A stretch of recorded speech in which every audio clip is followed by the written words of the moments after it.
ಕರ್ನಾಟಕ ರಾಜ್ಯ ಪ್ರಾಥಮಿಕ ಶಾಲಾ ಶಿಕ್ಷಕರ ಸಂಘದ ರಾಜ್ಯ ಪ್ರಧಾನ ಕಾರ್ಯದರ್ಶಿ ಎಚ್.ಎಸ್. ಚೇತನ್ ಅವರ ಜನ್ಮದಿನವನ್ನು ಬುಧವಾರ ಕನಕಗಿರಿ ಕೆಪಿಎಸ್ ಶಾಲೆಯ ಆವರಣದಲ್ಲಿ ಗಿಡ ನೆಡುವ ಮೂಲಕ ಅತ್ಯಂತ ಅರ್ಥಪೂರ್ಣವಾಗಿ ಆಚರಿಸಲಾಯಿತು.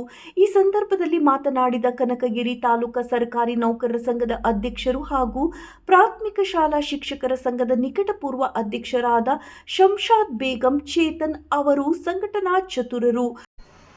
ಶಂಷಾದ್ ಬೇಗಂ ಅಧ್ಯಕ್ಷರು, ಕರ್ನಾಟಕ ರಾಜ್ಯ ಸರ್ಕಾರಿ ನೌಕರರ ಸಂಘ ತಾಲೂಕು ಘಟಕ ಕನಕಗಿರಿ ಹಾಗೂ ನಿಕಟಪೂರ್ವ ಅಧ್ಯಕ್ಷರು, ಕರ್ನಾಟಕ ರಾಜ್ಯ ಪ್ರಾಥಮಿಕ ಶಾಲಾ ಶಿಕ್ಷಕರ ಸಂಘ ಕನಕಗಿರಿ.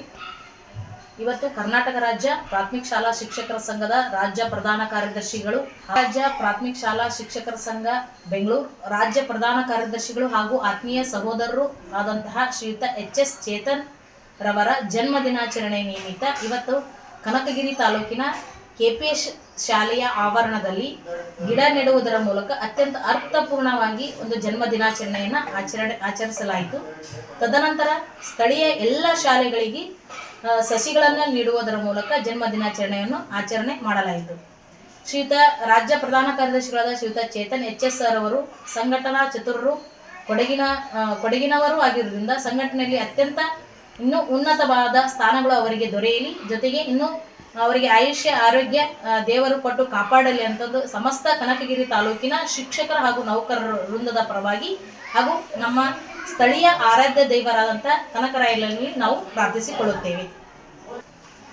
ಶ್ರೀಯುತ ರಾಜ್ಯ ಪ್ರಧಾನ ಕಾರ್ಯದರ್ಶಿಗಳಾದ ಎಚ್.ಎಸ್. ಚೇತನ್ ಸರ್ ಅವರು ಕೊಡಗಿನಲ್ಲಿ ಹಲವಾರು ಸಹಕಾರಿ ಬ್ಯಾಂಕ್ಗಳ ಒಂದು ಅಧ್ಯಕ್ಷರಾಗಿ ಹಲವಾರು ಹುದ್ದೆಗಳನ್ನು ಅಲಂಕರಿಸಿ ಅತ್ಯಂತ ಸಂಘಟನೆಯಲ್ಲಿ ಮುಂಚೂಣಿ ನಾಯಕರಾಗಿ ಕೊಡಗಿನಲ್ಲಿ ಅವರು ಬೆಳೆದು ಬಂದಿದ್ದಾರೆ. ತದನಂತರ ಕರ್ನಾಟಕ ರಾಜ್ಯ ಪ್ರಾಥಮಿಕ ಶಾಲಾ ಶಿಕ್ಷಕರ ಸಂಘದಲ್ಲಿ ಈ ಮೊದಲು ರಾಜ್ಯ ಸಹಕಾರ್ಯದರ್ಶಿಗಳಾಗಿ ಹಲವಾರು ಶಿಕ್ಷಕರ ಪರವಾಗಿ ಕೆಲಸಗಳನ್ನು ಮತ್ತು ಹೋರಾಟಗಳನ್ನು ಕೈಗೊಂಡಿದ್ದರ ಪರವಾಗಿ ಇಡೀ ರಾಜ್ಯದಲ್ಲಿ ಕೂಡ ಅತ್ಯಂತ ಎಲ್ಲ ಶಿಕ್ಷಕರ ಹಾಗೂ ಶಿಕ್ಷಕರ ಸಂಘಟನೆಯ ಪ್ರೀತಿ ಪಾತ್ರರಾಗಿ ಕಳೆದ ಸಾಲಿನಲ್ಲಿ ರಾಜ್ಯ ಪ್ರಧಾನ ಕಾರ್ಯದರ್ಶಿಗಳಾಗಿ ಅಧಿಕಾರವನ್ನು ವಹಿಸಿಕೊಂಡು ತದನಂತರ ಈಗ 2026 ಮತ್ತು 31ನೇ ಸಾಲಿನ ಚುನಾವಣೆಯನ್ನು ನಡೆದಂತ ಸಂದರ್ಭದಲ್ಲಿ ಕೂಡ ರಾಜ್ಯ ಪ್ರಧಾನ ಕಾರ್ಯದರ್ಶಿಗಳಾಗಿ ಆಯ್ಕೆಯಾಗಿ ವರದಿ ಅಯ್ಯಪ್ಪ.